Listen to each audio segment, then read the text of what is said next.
Good morning student. कल हमने probability पढ़ी थी, ठीक है। आज हम डिफरेंट टाइप्स ऑफ प्रॉब्लम्स को कैसे सॉल्व करेंगे। तो पहली प्रॉब्लम्स है हमारी when problem is based on tossing a coin, ठीक है। प्रॉब्लम जो है किस पे बेस्ड है, टॉसिंग ए कॉइन पे, ठीक है। एक कॉइन हैज़ टू साइड, आपको पता ही है कि कॉइन के टू साइड्स होते हैं, एक हेड और एक टेल, ठीक है। इफ़ ही टॉस वन और more than one coin then,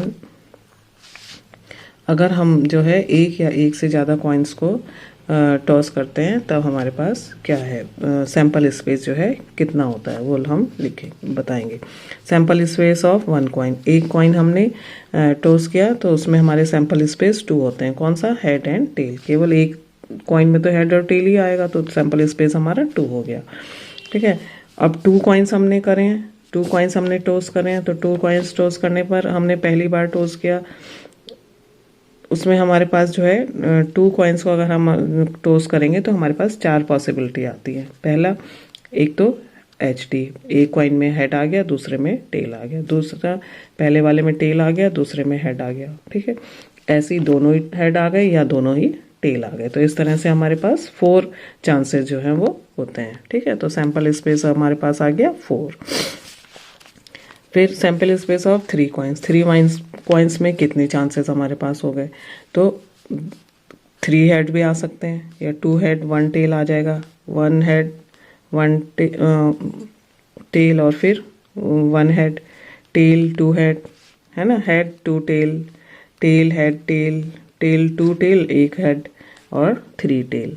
इस तरह से हमारे पास ये पॉसिबिलिटीज़ हैं। तो टोटल सैम्पल स्पेस कितना हो गया, 1 2 3 4 5 6 7 8, ठीक है। तो ये आपको ध्यान रखना है कि जब हम 1 कॉइन टॉस करेंगे तो 2 सैम्पल स्पेस होता है, 2 करेंगे तो हमारे पास 4 सैम्पल स्पेस होंगे, और 3 कॉइन्स हम टॉस करेंगे तो हमारे पास सैम्पल स्पेस 8 आएगा, ठीक है। तो इसी तरह से जो है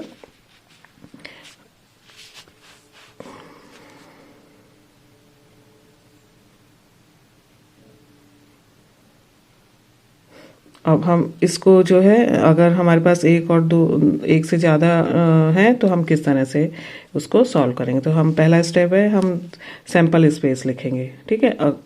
किसके हिसाब से लिखेंगे हम सैम्पल स्पेस, जिस हिसाब से हमारे पास कॉइन है, जितने हमने कॉइन टॉस करे हैं। एक कॉइन टॉस करा है तो सैम्पल स्पेस 2 हो गए, 2 करे हैं तो सैम्पल स्पेस 4 हो गए, अगर 3 करें हैं तो सैम्पल स्पेस 8 हो जाएंगे, ठीक है। फिर हमें क्या करना है, नंबर ऑफ फेवरेबल आउटकम्स हम लिख लेंगे कि कितने आउटकम्स हमारे पास हो सकते हैं।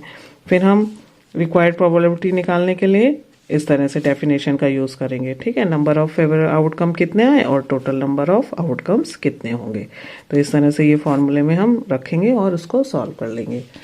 इसी तरह से सेकेंड टाइप है इसमें कि हमने डाइस को थ्रो किया, तो डाइस को थ्रो करने में हमारा सैम्पल स्पेस कितना होता है, 6 होता है, ठीक है ना, क्योंकि उसमें 6 नंबर होते हैं, 1 2 3 4 5 6 नंबर होते हैं। तो हमने पहले एक बार हमने डाइस को थ्रो किया तो क्या हो गया, 1 आ गया, है ना। जरूरी नहीं है 1, 2 भी आ सकता है, 3 भी आ सकता है, 4 भी आ सकता है, 5 भी आ सकता है, तो 6 भी आ सकता है, ठीक है ना। तो टोटल स्पेस कितना हो गया, 6 हो गए। ये हमारा जब हमने एक डाई को टॉस करा।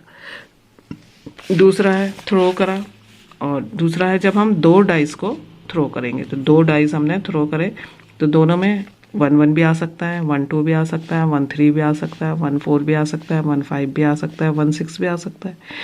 इसी तरह से 2 1 भी आ सकता है, 2 2 भी आ सकता है। तो ये सब हमारे पास टोटल चांसेस हो गए 36, ठीक है। तो हम सैम्पल स्पेस हमारा हो गया 36। जब 1 डाइस को थ्रो करेंगे तो सैम्पल स्पेस है 6 NS, और जब 2 डाइस को हम थ्रो करेंगे तो सैम्पल स्पेस आएगा हमारा 36। इन्हें काउंट करोगे तो ये आपका 36 हो गया। फिर थर्ड टाइप की जो प्रॉब्लम आती है हमारी, वो प्लेइंग कार्ड्स में आती है, ठीक है। प्लेइंग कार्ड्स में डेक ऑफ प्लेइंग कार्ड्स कितना होता है, 52 होते हैं कार्ड्स, उसमें 4 सूट्स होते हैं 13 कार्ड का, तो 9 प्लस, और उसमें जो 13 कार्ड्स होते हैं वो 9 + 4 में होते हैं, 9 में नंबर्स होते हैं, ठीक है, और 4 फेस कार्ड होते हैं, ठीक। फेस कार्ड हो गया आपका, स्पेड हो गया, हार्ट हो गया, डायमंड हो गया और क्लब हो गया। ठीक है, और स्पेड और क्लब जो है वो ब्लैक कलर के होते हैं, हार्ट और डायमंड आपका रेड कलर का होता है। और 13 कार्ड्स में क्या है, 9 कार्ड तो आपके 2 3 4 5 6 7 8 9 और 10 नंबर्स के हो गए।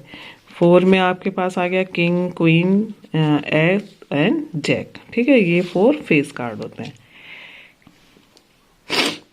और सारे मिला के टोटल फेस कार्ड जो हो गए आपके पास 12 हो गए। अब टाइप 4 जो आता है हमारे पास बैग वाले में, कि बैग में से हमको कुछ निकालना है। ठीक, तो we find the number of outcomes in sample space, उस और find the number of favourable outcomes of given, कितने उसमें से हमें निकालने हैं, वो है NS हो जाएगा और जो आउटकम्स आएगा वो NE हो जाएगा। तो NE इज इक्वल PE हो जाएगा NE अपॉन NS।